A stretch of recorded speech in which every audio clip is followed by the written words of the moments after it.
21 सितंबर 2024 सुबह 5:49। आज है दिन शनिवार। बेटे का लास्ट एग्ज़ाम है, जो मिड टर्म एग्ज़ाम चलते हैं वो लास्ट एग्ज़ाम है आज, और हस्बैंड का ऑफ है। देखते हैं आज के दिन में क्या कुछ नया है।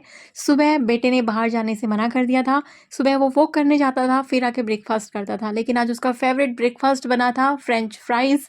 तो उसको बस ये था कि मुझे पानी पिलाओ, थोड़ा सा रूटीन कराओ और मुझे खाना दे दो। और आज खाने में बन रहा है दोपहर के लिए सांभर। हम अपने कामों की भागदौड़ में ईश्वर को भुला देते हैं। वो ईश्वर जिसने हमें जीवन दिया, उसकी हमें याद आती ही नहीं है। और याद कब आती है? जब हम अपने जीवन में निराश होते हैं, जब हमें कोई उससे मांगना होता है कोई चीज़। लेकिन जब तक हमारी लाइफ में सब कुछ सही चल रहा है ना, हमें उस ईश्वर की याद आती ही नहीं है। पर वही है जो हर पल हमारा साथ देता है। इसलिए आप कभी ऐसा मौका आने ही मत दो कि जब आपको ज़रूरत पड़े तभी आपको भगवान का नाम लेना पड़े। आप हमेशा उसको याद करो, उसमें आस्था रखो। आप देखना, आपका कॉन्फिडेंस खुद ब खुद बढ़ जाएगा। जिसको भी ये लगता है ना, मेरे पास जैसे कमेंट आए हुए थे कि लाइफ में ना कॉन्फिडेंस नहीं है, पता नहीं चल रहा कि क्या गुम है लाइफ में, लेकिन हम खुश नहीं हैं और खुद के ऊपर इतना कॉन्फिडेंस रहा ही नहीं। तैयारी करते हैं तो लगता है कि उम्र निकल गई है, तैयारी नहीं करते हैं तो ये लगता है कि क्यों नहीं पढ़ रहे हैं। देखिए, इन सब का एक ही इलाज है, खुद पे विश्वास और ईश्वर में आस्था। किसी ने पूछा था कमेंट में कि आपकी शुरुआत, दिन की शुरुआत कॉफ़ी से होती है क्या? जी नहीं, बिल्कुल भी नहीं। कॉफ़ी मैं लेती हूँ मिड डे, या फिर जब कभी सिर दर्द होता है इवनिंग टाइम पे, लाइक पढ़ाई नहीं होती या फिर बीपी लो होता है या फिर आलस आता है या फिर रात को पढ़ते हुए आलस आता है, तब मैं कॉफ़ी लेती हूँ। सुबह की मेरी शुरुआत होती है बिल्कुल प्लेन वाटर के साथ में। उसके बाद मैं कभी तुलसी वाटर लेती हूँ, कभी फ्रूट खा लेती हूँ, जूस पी लेती हूँ। तो इन सब चीज़ों से होती है मेरे दिन की शुरुआत। और एक कमेंट जो बहुत बार आया हुआ है कि पढ़ाई करते हुए नींद आती है, उसका क्या इलाज होना चाहिए? पहली बात तो अपनी नींद को पहचानना होगा कि नींद किस तरीके की है। दो तरीके की नींद होती है। एक तो हमने नींद अच्छे से रात को ली नहीं, जिस वजह से हमें नींद आ रही है, या हमारी तबीयत खराब है उस वजह से हम मेडिसिन्स ले रहे हैं और उसकी वजह से हमें आलस या नींद आ रही है। उस सिचुएशन में हमें चुपचाप सो जाना चाहिए बिना कुछ सोचे समझे। क्योंकि वैसे भी अगर धक्का लगा के खुद को पुश करके उस टाइम पे कोई पढ़ाई करोगे, उसका कोई मतलब नहीं रहने वाला। दूसरे टाइप की नींद होती है जिस पे हम कंट्रोल कर सकते हैं। सबसे पहली नींद, जो हमने रात को नींद कंप्लीट कर ली, सुबह उठ के पढ़ाई करना शुरू की और वो पढ़ाई करते हुए नींद आ रही है, वो है हमारा आलस। उसके ऊपर कंट्रोल करना है। कैसे हो सकता है कंट्रोल? सबसे पहली चीज़ तो सुबह सुबह वो सब्जेक्ट लें जिसमें आपका इंटरेस्ट हो पढ़ने का, ताकि नींद या आलस ना आए। दूसरी चीज़, उठते ही कभी भी पढ़ने ना बैठें। थोड़ा सा एक्टिविटी या तो कोई एक्सरसाइज या घर का छोटा मोटा काम जरूर करें, उसके बाद पढ़ाई करने बैठें। जब तक आपकी बॉडी एक्टिव ना हो तब तक पढ़ाई करने ना बैठे, नहीं तो नींद आने के चांसेस बहुत ज़्यादा होते हैं। एक वही नींद जो हमें कंट्रोल करनी है वो आती है जब हम ब्रेकफास्ट हैवी कर लेते हैं, कि रात को सोए थे, सुबह आराम से उठे हैं, थोड़ी बहुत पढ़ाई भी करी, पढ़ाई नहीं हुई तो चलो घर के काम हुए, और अब सोचा कि ब्रेकफास्ट करके पढ़ाई करने बैठेंगे, लेकिन नींद आती है। वो इसलिए आती है कि हम हैवी ब्रेकफास्ट कर लेते हैं। लाइक किसी टाइम पे, लाइक विंटर्स में मैं कभी पराठा खा लेती हूँ या आलू का पराठा या कुछ हैवी खाना, तो मुझे खुद को बहुत आलस या नींद उस टाइम पे आने लगती है। लेकिन जब भी मैं ब्रेकफास्ट हल्का लेती हूँ तो मुझे नींद बिल्कुल भी नहीं आती है। अच्छा, हम नींद पे इस व्लॉग में बात करते रहेंगे। अभी मैं बता देती हूँ कि मैं क्या खरीद रही हूँ यहाँ पे, क्योंकि आप लोग बोलते हो कि जो हो रहा होता है उसको भी साथ के साथ बताया करो। तो यहाँ पे ना वॉशिंग मशीन का कवर, एसी का कवर देने वाले भैया आए थे।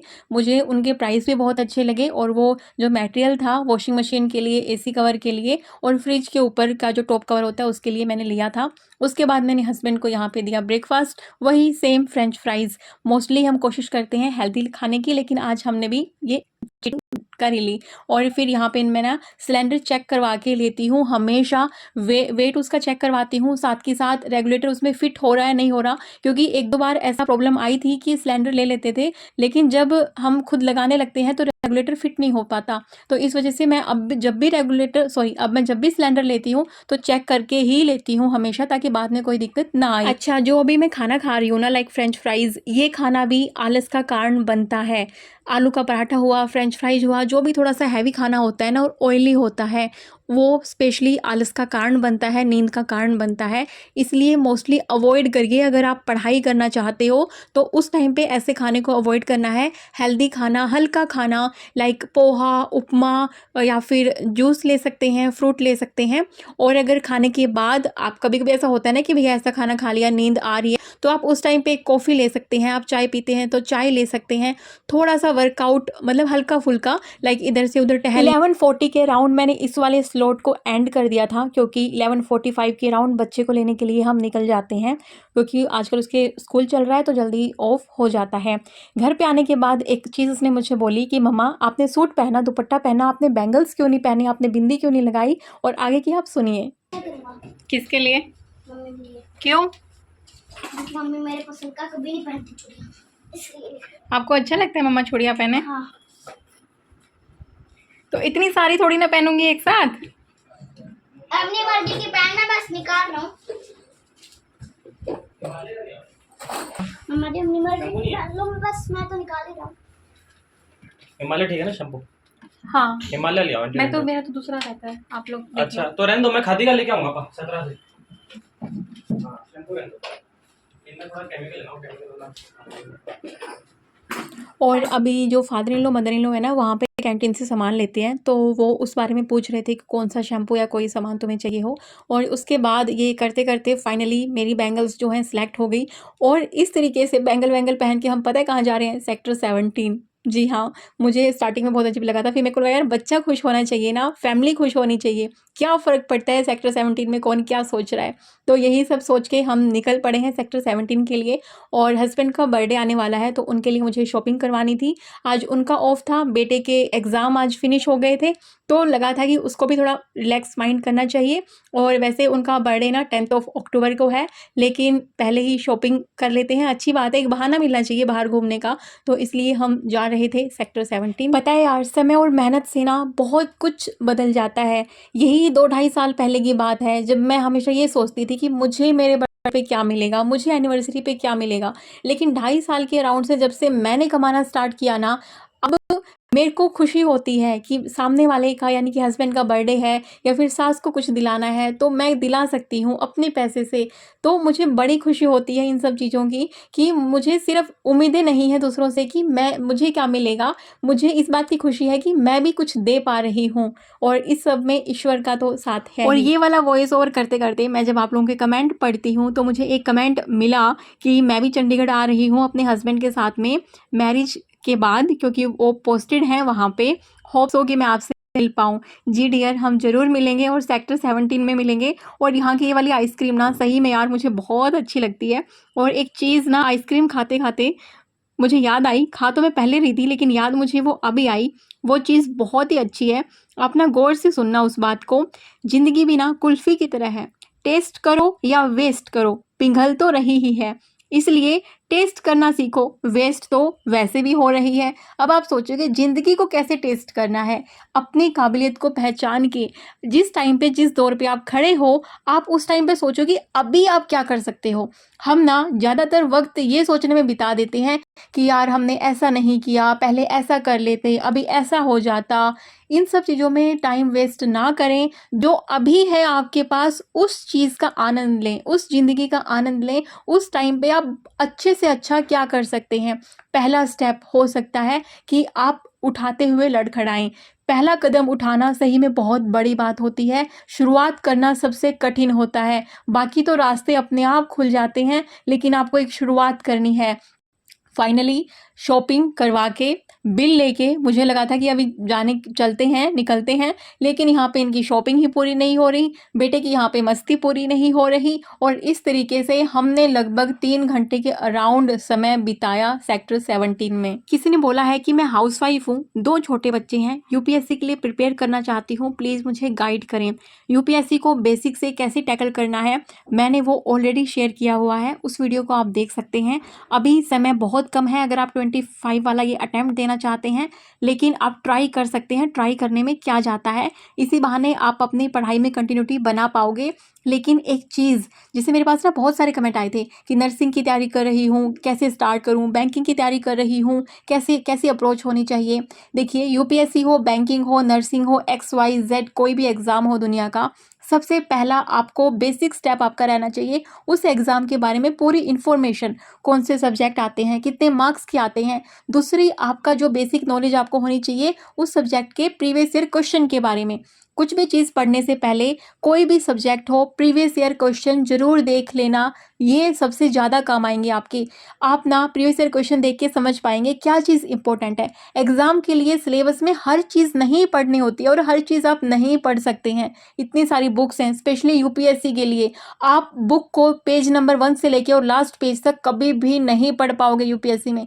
आप 1 साल क्या, 2 साल क्या, 10 साल लगा लो यूपीएससी में, जिनको 10 अटैम्प्ट मिलते होंगे, जनरल को तो 6 अटैम्प्ट ही मिलते हैं, तो भी वो बंदा अपना पूरा सिलेबस कंप्लीट नहीं कर सकता बिना प्रीवियस ईयर क्वेश्चन किए। और यहाँ पे ना हमारे घर के सामने पार्क में एक पेड़ पे मधुमक्खी का छाता था और वहाँ से उस बी हाइव से इतना सारा शहद निकाला इन लोगों ने। और ये लोग इतने एक्सपर्ट होते हैं, ऐसे मैं लेती नहीं हूँ शहद अगर कोई ऐसे देने वाला आ जाए, लेकिन बिल्कुल मेरे घर के सामने जो पार्क है, घर के सामने जो पेड़ है, उसी पेड़ से हमारे सामने इस एम्प्टी बकेट में इन्होंने निकाला था शहद। और मेरे को ये सीरियसली में बहुत अच्छा लगा कि यार बिल्कुल सामने निकाल के दे रहे हैं। तो मैंने थोड़ा सा लिया, ज़्यादा नहीं लिया, 500 ग्राम के अराउंड मैंने लिया था। और उसके बाद मैंने उसको रख दिया है फ्रीज़ में। और उसके बाद फिर छोटा मोटा वही किचन का काम शुरू हो जाता है। आप में से किसी ने बोला था कि आपको तो काम ही क्या रहते हैं, हाउस हेल्पर है आपके पास। भैया मैं पहले भी बोल चुकी हूँ, अभी भी बोलती हूँ, काम करने के लिए बहुत होते हैं, चाहे आप दिन भर कितना ही करते रहो और ना करो तो फिर कुछ भी नहीं है। लेकिन वही है, आपके पास हाउस हेल्पर हो या ना हो, पढ़ाई करने से तो आपको कोई नहीं रोक पाएगा। आप अपने फ़ोन में ध्यान ना दोगे ज़्यादा और अपनी टाइम को, वैल्यू को पहचानोगे, तो ऑब्वियस सी बात है कोई बहाना काम नहीं आएगा, आप पढ़ाई कर पाएंगे। ये बात अलग है कि हाउस हेल्पर होने से बहुत सारी हेल्प हो जाती है। कुछ कुछ काम है जो मैं करती हूँ, बाकी सब हाउस हेल्पर करती है। लेकिन पूरा दिन तो पढ़ाई कोई नहीं कर सकता, बीच बीच में मस्ती भी चलती है। और आपको पढ़ाई करनी है ना, तो कभी भी स्ट्रेस के साथ में तो मत करना। हालांकि मैं मानती हूँ थोड़ा बहुत हम जब एग्ज़ाम पास में आता है, हल्का फुल्का स्ट्रेस तो सबको रहता ही है कि सिलेबस कंप्लीट करना है और टेस्ट में मार्क्स कितने आ रहे हैं, थोड़ा सा एंग्जाइटी सबको होती है और ये नॉर्मल चीज़ है।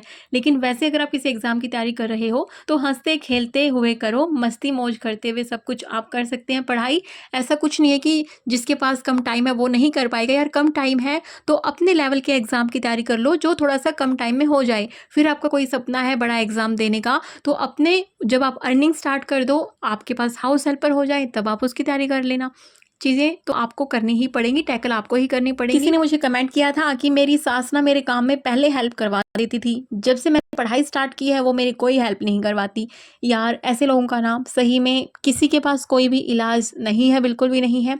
आप जितना हो सके उतना काम अपना कर लें, जो काम ज़रूरी हो पहले उसको निपटा लें, अपनी प्रायोरिटी सेट कर लें, उसके हिसाब से आप अपनी तैयारी कर लें।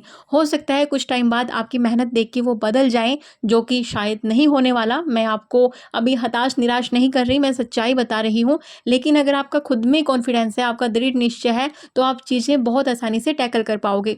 जब भी रात को पढ़ते हुए मेरे को सुस्ती आती है तो जो छोटे मोटे काम रह जाते हैं मैं उनको छोड़ती हूँ बाद के लिए, ताकि जब रात को पढ़ते हुए मुझे सुस्ती आई तो मैं उन कामों को निपटा लूँ। यहाँ पे ड्राई फ्रूट रखे हुए थे ऐसे ही, मैं अभी उनको डाल रही हूँ। ऐसे ही छोटे मोटे 5 मिनट के काम, 10 मिनट के काम आप बाद के लिए रख सकती हैं। आप ना ये मत सोचें कि सब कुछ अभी करना है, एक साथ करना है। आप ये सोचेंगे कि यार इन कामों से क्या फ़र्क पड़ता है।